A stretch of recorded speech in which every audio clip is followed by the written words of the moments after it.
Good afternoon. I was going to say, are we clear? Before now that Chuck's done, we'll start with a couple of announcements, and I'm going to go ahead and do the week ahead beforehand, just to it's a fun Friday here, the 13th. The President is pleased to announce the appointment of Ambassador Jeffrey Davidow as the White House advisor for the Summit of the Americas. As President Obama said on February 10th, he will attend the Summit of the Americas to be held in Trinidad and Tobago on April 17th through the 19th.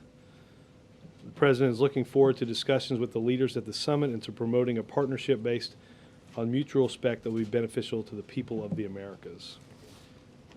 In addition, the President made some phone calls today with some foreign leaders that we'll have a readout on in a little bit. King Abdullah of Saudi Arabia, President Yudo Ono of Indonesia, and President Arroyo of the Philippines. So we'll have a little bit on that.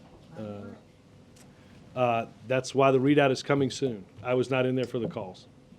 Let me quickly do the week ahead. On Saturday, President Obama will meet with President Lula of Brazil at the White House. They will discuss a number of things, including the upcoming G20 meeting and the Summit of the Americas, as well as issues such as the global financial crisis, environment, and energy. On Monday, the President will be in Washington, have an event here at the White House, and then travel later to mark the anniversary of the VA. As you know, on Tuesday, it's St. Patrick's Day, so we will have officials from Ireland here for a St. Patrick's Day event, as well as travel to Capitol Hill for Speaker Pelosi's St. Patrick's Day lunch. On Wednesday afternoon, the President will travel to Southern California and hold a town hall meeting in Santa Ana. He will then travel to Los Angeles. We'll spend the night in L.A., holding a couple of events in Los Angeles on Thursday before returning quite late that evening to Washington. On next Friday, the President will be at the White House, and then later in the afternoon, the President and the First Family will travel to Camp David for the beginning of, I believe, the beginning of the girls' spring break. And I got to get a few. No. What's the coverage for Saturday? I think I think we will do a pool spray on that, but we'll have something on that, and we'll get you some information on radio address a little bit later on today. So I assume Chuck's watching the ACC tournament, and fire away. Chris Hill to Baghdad. There's some significant opposition from some Republicans, which could prevent you guys from getting 60 votes in the Senate for him. How serious do you think the problem is, and are you committed, no matter what, to standing behind him? Well, let's talk a little bit about Chris Hill. Obviously, he is a very seasoned, accomplished diplomat. Somebody who has dealt with extraordinary challenges and is uniquely qualified in a very tough political environment that remains in Iraq to seek an end to some of the political disputes that are vexing to the Shia, the Sunni, and the Kurds. The President has an extraordinary respect for his ability. I think he's proven his ability to understand very complex political situations, to resolve those political situations. Obviously, Iraq is a very unique situation, and the President believes that Chris Hill is uniquely qualified to meet those challenges. And I think that that will be true going forward, and the President is fully confident. Well, he does have a very lengthy background in, as you said, complex situations, but he doesn't have background in the Middle East. And that is the main reason for some of this opposition to his nomination. Well, again, I would say that, I mean, obviously there are, and the president has many people working on issues in order to resolve issues throughout the Middle East and the region. But I think the president believes quite strongly that the political disputes that stand in the way of continued progress in Iraq, many that have been outlined for years, call for somebody who has the unique ability to both understand and solve those challenges, and that we believe that Chris Hill possesses the skills to do exactly that. Why didn't he go to bat for Charles Freeman, who had great experience in the Middle East? Yeah. He stood mute on the whole controversy. Well, I think we talked about Mr. Freeman a couple of days ago. He's somebody who served the country greatly, but asked that his nomination not proceed, and the Director of National Intelligence Was it Israeli accepted. lobby that killed his? I don't have a whole lot to add. I think that I've watched with great interest how people perceive different things about our policy, and during the campaign about whether we were too close to one group or too close to the other. So I don't give a lot of thought to those. Perceptions? I don't think a lot about it. Yes, sir. I don't ask you to think about them. I ask for straight answers. And I gave you as straight a one as I can get. China's premier said today that China is ready to expand its economic stimulus spending, but he also expressed concern about the safety of China's massive holdings of U.S. treasuries. Does having China on board for more economic stimulus give the administration any greater confidence in getting the Europeans in line behind that plan? And also, what, if anything, can the U.S. do to ease Chinese concerns about the safety of their investments in the U.S.? Well, I think let me deal with the second part first. I think this president would say that he took office at a time of extraordinary economic crisis, and asked that we come together and pass into law a recovery and reinvestment plan to stimulate and grow the economy, because the severe downturn that we would see would cause great job loss and great productivity loss. So money was certainly used for that Recovery Act to stimulate the economy. I think the best thing we can do to assure anybody in Washington, America, or throughout the world that we're serious is to pass the president's budget and put ourselves back on the path towards fiscal sustainability and fiscal responsibility. The president's budget will cut the deficit in half in 4 years, because the president understands that we cannot continue to do what we've been doing for years and years and spending money that we don't have. Instead, we need to put ourselves back on that path in order to give everybody confidence that we're serious about not only dealing with those challenges but not wasting taxpayer money. In terms of the first part, obviously the president's pleased that the Chinese are making a commitment to the same sort of recovery and reinvestment plan. Obviously, it's an enormous economy. The president has, and I think we'll talk to leaders, other leaders in the G20 about continuing to observe what is happening to the world economy and to individual economies in the G20, and continually make those observations and see what best individual and collectively governments can do to stimulate the economy. That's certainly on the agenda for the president to discuss with the G20. Whether or not that spurs additional action in the short term is probably hard to say, but obviously a step in the right direction overall in seeing the decrease in demand met by a stimulus and a recovery plan that will hopefully fill that hole until the global economy starts working again. The Chinese premier did say that he wants the Chinese want the U.S. government to provide them some kind of guarantees that on the safety of their investments. Well, obviously, pulling out yeah. that those investments could do some damage to the U.S. Well, economy. there's no safer investment in the world than in the United States.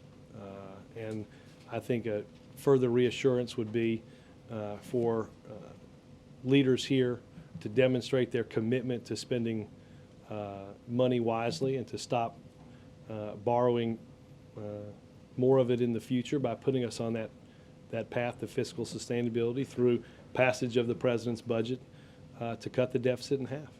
Jake? The White House has been critical in the last day or so, President Obama yesterday and Larry Summers today, of trends of bubble and bust, bubble and bust. When do you guys see this having started? Did this start with the dot-com bubble in the 90s? Yeah. Well, I think obviously the tech bubble would certainly be part of that. Would be part of that model, but I think if you look more recently with both housing and credit cards, what you saw was statistical economic growth. You saw big growth in the stock market, but at the same time, the broad number for a broad swath of the American public, their incomes actually decreased for the very first time in history during a quote-unquote economic expansion. That's why the president believes that it's important to make investments in healthcare, energy independence, and education in order to provide a foundation to grow our economy long-term in a stable, with a stable foundation in a way that doesn't depend on the boom and the bust. And then just as a quick follow-up, you guys have obviously started a campaign of trying to build more confidence in the economy and in the decisions that you guys have made. Can you just walk us through a little bit how this decision was made for the president's new language and Larry Summers' new language, talking about the economy and the investments you guys are making? I think it's important. The president wanted to, as he, I think has done in the beginning of his tenure here, and certainly in the campaign, to explain to the American people that the choices that we have and the decisions that are being made, where we've started, the challenges that we've gone through to get to the point we're at now, the very complicated and tough decisions that we have to make in order to create jobs, stabilize our financial system, prevent further erosion in the housing market and spread of the home foreclosure crisis. But only in the last day, as he said, things aren't as bad. Things weren't as good as we thought they were a few years ago, and they're not as bad now as we think they are. You know, which is kind of a change in tone from when he was warning of an economic catastrophe if the stimulus bill didn't Well, I pass. think we've seen some glimmers of hope in terms, as I spoke yesterday, of retail sales, and I think Dr. Summers spoke of the notion that that through the recovery we might see progress in terms of consumer spending, the Recovery Act. I'm sorry. Look, as you note, the president is a very optimistic person by nature. Well, I will note in your absence that he's a very optimistic person. I think he would tell you that there are many situations that probably where things might not always be as bad as they seem or not as good as they may seem. But I think that's why he's decided to make tough decisions, and that's why the argument that he's made over the last few days and Dr. Summers made of the importance of making these investments. Many people have asked, well, why are you dealing with healthcare and energy when you should be working on the economy? And I think the president, through this argument, can very clearly demonstrate for people how dealing with many of these problems, including getting us back on that path toward fiscal sustainability, are important, not just in the short-term recovery, but laying that foundation for long-term growth. Dan? Robert, just to kind of build on what Jake was just asking, Mr. Summers used language today when he was describing what businesses can do to help turn the economy around. He said that there are a large number of things on sale today if you have sort of a long-term view. This is kind of similar to what we heard the president say last week about the stock market. So is there sort of this strategy to tell the American people that now might be the time to stop sitting on the sidelines, get back into the market, build that home that you need to build? I'm going to say again, I don't think today's speech was designed to provide stock tips for the American people, but instead to demonstrate a roadmap forward that the administration and the economic team have developed to get our economy moving again. The president believes that that there, as he said to Congress, through these tough decisions, we can see an outcome for brighter and stronger days for the country and for this economy that will create jobs, that will see long-term sustained economic growth that isn't predicated on an overheated speculative housing market or families maxed out on multiple credit cards. I think that's what the President and Dr. Summers have most tried to convey in the past few days. Obviously, and again, the numbers on consumer spending demonstrate some optimism, and I think that it's important that the President, while setting forth the realistic challenges that we have, lay out for the American people the confidence he has in our ability to see the economy return to strength. On those numbers, those consumer spending numbers, I think Mr. Summers also went on to say that there's some indicators that things are starting to stabilize. Is there, when you view what the administration has been doing with the stimulus plan, is there that sense that things are starting to stabilize? Well, we're hopeful that the pillars are beginning to be put in place to stop the downturn, to turn the economy around, to create jobs, put more money back in people's pockets, and provide that long-term economic growth. Obviously, whether the trajectory is now completely on the upside is hard to tell at this point. But I think we've taken some very concrete steps to get the economy in a position to do that. Many more remain. The President will, as he said earlier in the Oval Office, soon talk about ways to help small businesses get more access to the money that they need to do their work. Continued work on financial stabilization and continued good work in trying to bring housing prices down and stabilize and reduce the number of home foreclosures. I think all of that working together, the President believes, demonstrates a strong start. Important to stress that we've unfurled no mission accomplished banners, and I think any suggestion of that would be quite premature. Yep. Thank you, Robert. I know your office has provided numbers that show this administration is moving more quickly on most categories of nominations than previous administrations, but still, Treasury is so important. And we've seen at least 4 people withdraw their own names from consideration from top positions. Why is it so difficult to get those top positions filled at Treasury, and is the vetting process tougher now than it used to be? Is that one of the big reasons? Well, obviously,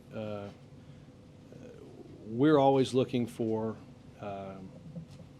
qualified people to serve in government and to serve the American public. I'll refer again to many of those statistics that demonstrate that we're ahead of the game and filling critical positions, in making progress in ensuring that there are people working on the critical functions of government. We're always looking for additional people and have positions to fill at Treasury, but I think it's important to understand that what's been done in a few short weeks with the Treasury Department exceeds anything that might have been imagined just a few years ago. Again, to go through the litany again of a recovery, work on a recovery plan, work on a home foreclosure plan, work on a business and lending initiative. You'll again see progress on loans specifically designed for small businesses, a financial stability plan. Many of the things that we need to address the shortcomings in our economy, we're making progress on that, and we've got a good team, and obviously looking to add more. In terms of the rigor of the process, I mean, obviously there's a process that all nominees have to go through, and but we feel like we're making strong progress. One particular element of that vetting process is stocks and bonuses. Are your rules tougher on requiring people to give up stock holdings and bonuses, and could that be part of the problem at Treasury? You know, that's a question I honestly don't know the answer to, but I can certainly, we can certainly check on that. Chuck? Are you satisfied with the speed with which the Finance Committee is handling these nominees? Yeah, I think we're working well with them in order to get the people that we need in these jobs. You know, again, How about it, would you like to see it be done faster? well, the president would like to have walked in on January 20th with a government completely filled. That hasn't happened for any of his predecessors, so I don't think he was under the illusion that it would happen with him. But again, I know I keep coming back to this, but let's look at what has been what the Treasury Department and what the economic team with which the Treasury Department is obviously a huge component has been able to accomplish for the American people in a little over 7 weeks' time. Mr. Volker was a vocal critic, has been a vocal critic about the fact that stuff. I understand. That these folks, I did understand. he bring this up today? I don't know if he talked to the president about that today. I think one thing you'd also, Mr. Volker would also reiterate what I've just told you, that whether it's financial stability, home foreclosure, recovery and reinvestment, creating jobs, putting money into taxpayers' pockets, all of those things the Treasury Department has been focused on over the past 7 weeks of this administration. And I think what they've accomplished in such a short period of time exceeds what's been done to this financial system in terms of ensuring that we manage this crisis and that this crisis never happens again. I think the American people can be quite proud of what's been done on it in a very short period of time. And follow up on Jennifer's question, the criticisms that Senator McCain and Senator Graham in particular, who've been the highest profile against Christopher Hill, do they have merit? No, I liked my answer to Jennifer's question. It doesn't have merit, their criticism. I think the criticism is answered by the very qualifications that that Chris Hill brings to the job. Everyone's entitled to their opinion, and I certainly wouldn't say that I'm not going to judge their critique. I would simply ask that all members judge the qualifications of somebody as accomplished and seasoned a diplomat as Chris Hill is, understanding the situations that, complex situations that he's been put in and the progress he's made in those, is exactly the type of person one would want dealing with the very vexing political problems that stand in the way of the continued stabilization and security of Iraq between the Shia, the Sunni, and the Kurd. And I think the president believes he's got the right man for the job. Laura? This morning, Larry Summers said that, quote, no substantially interconnected institution or market on which the system depends should be free from rigorous public scrutiny. I'm wondering if you could help out with understanding exactly what he meant by that, by what he means by no substantially interconnected institution or market on which the market. I will. You'll be surprised to know that I have not yet finished my PhD work in economics. Well, this speech was meant for yeah. people who don't have PhDs in economics, so. Maybe not that particular section. Well, one interpretation of that is that he was referring to hedge funds, that currently are not Well, subject. let to me do this. I will ask them specifically what. Look, I mean, I think it's without fair to ask what. No, what no, he no. meant when I he- completely. Yeah. I think it's fair to tell you I don't have a PhD in economics. But I think and I'll see if there's a specific financial instrument that he's talking about. I do believe that one of the things that he's alluding to is through this notion of transparency is and sort of the larger regulatory framework that has to be updated. I think we all understand that you certainly don't need a PhD in economics to understand that.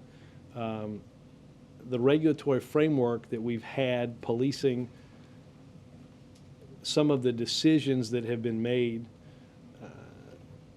relating to the economy have not kept up with what has to happen to have a strong regulatory system, and then to ensure that we don't find ourselves either over-leveraged or making decisions for a few that will affect the many. Obviously, on the agenda at G20 will be continued discussion about how to update that regulatory framework.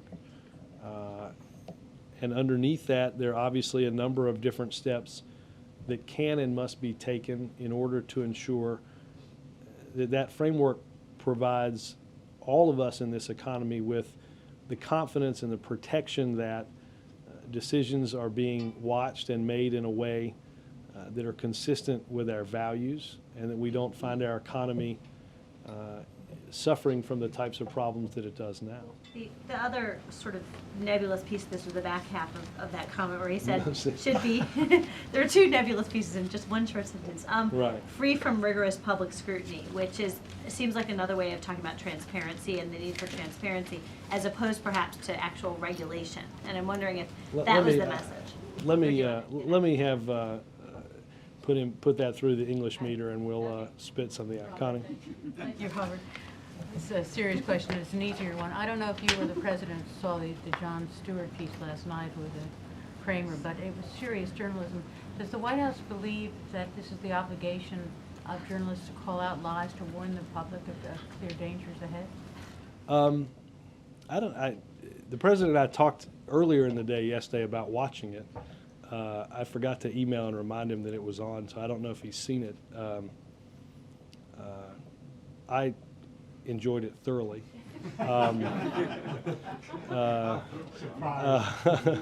Despite, even as Mr. Stewart said, that it may have been uncomfortable to conduct and uncomfortable to watch, I thought it was, I thought somebody asked a lot of tough questions, and I am not surprised that the video of Mr. Kramer's appearance doesn't appear on CNBC's website today. Ed? Robert, there was a piece this morning about the fact that same-sex spouses of federal employees are barred from health care coverage because by the Defense of Marriage Act. Since the president would like to see a legislative repeal of that law, what is he prepared to do about it? Well, obviously, I saw the story, and the president's position remains the same. The president would work with Congress in order to, not just on this, but on other ideas, institute what he promised he'd do in the campaign. I don't have a specific update on where the legislation is. Major? A couple things the president said yesterday at the Business Roundtable I'd like to go over with you. He said, Hopefully not No. at quite the economic since the level president that, said it, it's probably maybe a little bit easier. he went to law work school at through. Harvard, so I don't, go ahead. He said potentially lowering corporate rates in exchange for closing a lot of the loopholes that make the tax system so complex. That's a very appealing conversation to me. I'd like to pursue it. How rapidly would the president like to pursue it, and does he see there any need to lower corporate tax rates in this current economic downturn?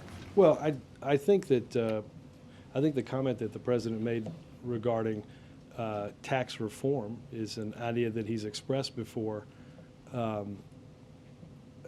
There's obviously a growing complexity with the tax code that enables a number of shelters and loopholes. And I think he would certainly be encouraged to work with business and others to see what common interest was able to be had to get rid of some of those loopholes and some of those shelters in order for a lower tax rate or less complexity, certainly on the American people, as we get closer to the 15th of April to fill out income tax returns. During the campaign, he often talked about the loophole aspect of it. Rarely do I remember him linking it with lower corporate tax rates. I'm just wondering if that's a new sort of grand bargain on taxes he's now pursuing or open to pursuing. Well, he's certainly open to pursuing it. I've heard him say that before. This room has mentioned we've got a lot on our plate. But obviously, I think the president, as you saw throughout his answers yesterday, is interested in working with business on many common issues that they share, whether it's the rising cost of health care, ensuring that our children are educated for the 21st century jobs that we believe many of these businesses will be creating, as well as simplifying the tax code and lowering the tax rate. I do think the president believes that if we do that hand in hand, that there's a possibility for reform. The second thing the president said is, we don't anticipate that every piece of health care is done this year. What did he mean by that, and what parts do you think may not be done this year, and how would that fit within his very strong calls at the Health Care Reform Summit to get health care done, quote, this year? Yeah, well, I mean, obviously, and this goes to some of the aspects of the budget are not going to be, you know, we're hopeful to pass a budget this year, but not all of what is contained in the budget goes into effect this year. So it's a timing, not a policy thing he's referring to. Yeah. The policy goal of The healthcare policy goal reform. is to finish healthcare reform, understanding that it might take some time in order to phase in different aspects of that reform, just as, you know, changing the tax rates back to the prosperous 90s isn't going to happen, won't happen when the budget is passed. He's not conceding any policy grounds. It's No. all about timing and implementation. Yep. Yes, sir. Robert, is the White House lowering its sights a little bit on coming out of the G20 with that 2% stimulus from especially European countries? You sound like you were kind of softening expectations a moment ago. No, I think it's consistent with what I said yesterday, that the president and the economic team believe that it's important that we monitor what will and has been done by different countries in order to make up for the projected downturn in GDP and how that affects the global economy. But as I said yesterday, the president and his team don't go to Europe looking for everyone to sign on the dotted line and accept a certain percentage, but to evaluate continually what is suggested, what is being done, and to ensure that as our economies change, that we're continuing to evaluate whether additional steps, if the 2% in some countries haven't been made, can be looked at. So I think it's, I think the president looks forward to working with countries in the G20 to ensure that that we're making progress and continually evaluating what has to happen to address the economic challenges. Peter? Robert, following up on an earlier question, there are some veterans of past Democratic administrations who believe that the president is simply overloading the political circuitry and pursuing an agenda as multi-pronged as he is. Is there not an argument for just pushing on one issue, given the White House's limited time and resources, say economic recovery, leaving other issues for later in the term? Well, you know, Peter, as I've said here multiple times, I think that a couple of different things. One, these challenges, many of these challenges are interconnected, right? We talked a little bit about the deficit, and I said this a few days ago. If you're concerned about the deficit and the debt that we are potentially passing on to our children, the amount of money that we spend on Medicare and Medicaid, and the tremendous growth that we see in the cost of health care each year is a particular driver of the deficit and the debt. So to assume that you can look at one without understanding that it affects the other, that's exactly the decision that has been made in the past, to simply kick many of these problems down the road and hope that you can address part of it but not all of it and see continued progress and growth. The president, in this case, simply doesn't believe that's true. The same, I think, is true for energy independence. You know, when gas is $3 or $2 or $3 or $4, and when I mean $2, I mean, you know, 10 years ago when it hit $2, everybody called for important steps for energy independence. That we've had presidents dating back to, I think, Nixon, mentioned that we're dependent upon foreign oil and have to take steps to lessen our economy's dependence on that oil in order to not be trapped when it comes to economic growth. Every president since Nixon has made those claims, but we haven't taken concrete steps, as our dependence on foreign oil has actually only increased since President Nixon said that.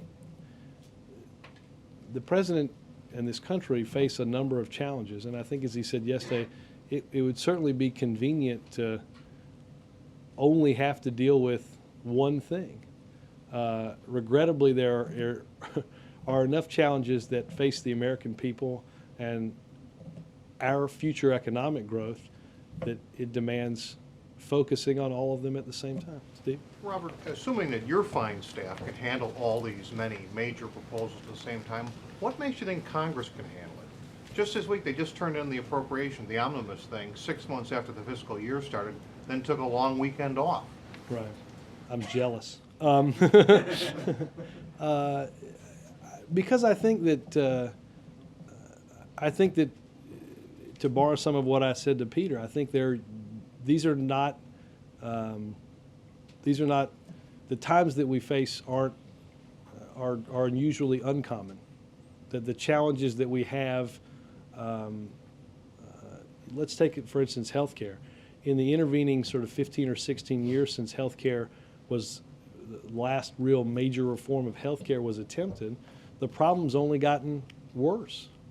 More people are paying more for less health care than ever before. It's crushing businesses, it's crushing families, it's crushing state budgets. Our dependence on foreign oil has increased. All of these problems have only gotten worse, and if we don't deal with them now, they're only going to get worse in 4 years. The president isn't interested in turning over the challenges that he faces to the next administration or the next president without trying to address them. But what's changed in Congress? The committee structure, the fact that all this still has to work through the same system in Congress. What makes you think you can still get more than one thing through at a time when it's been hard to get one thing through at a time? An energetic president. Lynn? One of the other things that Larry Summers said that I thought was pretty interesting, he talked about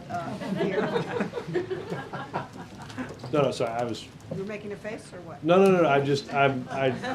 Somebody at my alma mater is going to take my minor in economics So is away this from me. basketball?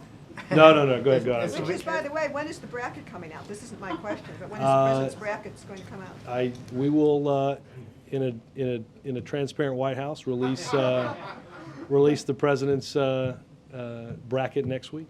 Next week. Okay, now, so my question is, one of the things that Larry Summers did talk about in his speech today is how greed gives way to fear, and this fear begets fear, and that's the paradox at the heart of this crisis. But I don't know if he meant this more as a macro. Why wouldn't a prudent person be acting, with fear? Because things might turn around, but they haven't yet. And I know that Summers also said that every crisis eventually ends. It's just if you're an individual, you don't know when. Right. Well, and I think for individuals in this country, nobody would be surprised at all of the concern that millions face or millions have about the challenges that we face with the economy that we have. We hope that they become more confident as the administration, as the president talked about, puts in place the pillars that are needed to turn our economy around, that we address those both short-term challenges and long-term problems. But I think what Dr. Summers was talking about is the tremendous amount of entrepreneurship and innovation that this country has always seen, that because that we've seen a, quite frankly, very damaged financial system, that we've seen growth deteriorate so, that we've seen such job loss, that through entrepreneurship and innovation, we have the potential to see the economy grow and grow in a strong way in the future. That in order to move past that bubble to bubble, the American people need to understand that they can have confidence and that brighter days are ahead. In order to get past that to sustain long-term economic growth. I think that's what Dr. Summers and that's what the president have talked about over the past few days. Obviously, the statistics that we see and the stories that the president reads demonstrate that we have a long way to go. But the president is confident that we're taking the steps that we need to turn the economy around. Robert. April? Thank you. Piggybacking on Lynn's question and somewhat on the economic situation, Geithner said there's an excess of fear. The president agreed there's incredible pain and hardship out there. But yesterday at the Business Roundtable, he said things are never as bad as they seem and never as good as they are. Now, could you tell me exactly where the needle lies on the spectrum? Because we're hearing things are going to get better. You know, they're not as bad. I mean, where is the needle right now? Somewhere between not as bad as they could be and not as good as they need to be. But you know, okay, as you're I don't have a special instrument with said needle, April. No, okay, I understand, but I mean, you're working with these 7.5. It's at 7. Okay, all right, good. Now, and that's help me give you an I'm answer trying to your question. The reason why I'm asking that is because, you know, you still have some economists out there saying the needle is lying between recession and depression. Right. And the president's trying to have this tone of optimism, but yet saying that there's incredible pain. And people really want to know where. You know, you keep saying it might get worse before it gets better. Sure, but how much worse? Where are we right now? Well, let's understand that. Well, where we are right now is we saw revised growth estimates in the fourth quarter, far greater than most predicted. What the president believes his job is in discussing the economy is to be very honest with the American people about where we are. But also, he believes that the administration is taking steps to instill the confidence that Americans need, to put in place the pillars for continued or renewed economic growth. I think the president wouldn't just give you one of those. The president would give you both of those. The president would give the American people both a realistic assessment of where we are, as well as the path for where we have to go in order to see that growth. But I don't think the president would give you one without the other. But beyond hope and optimism, there's reality. And is 7.5 the reality? Out of 10.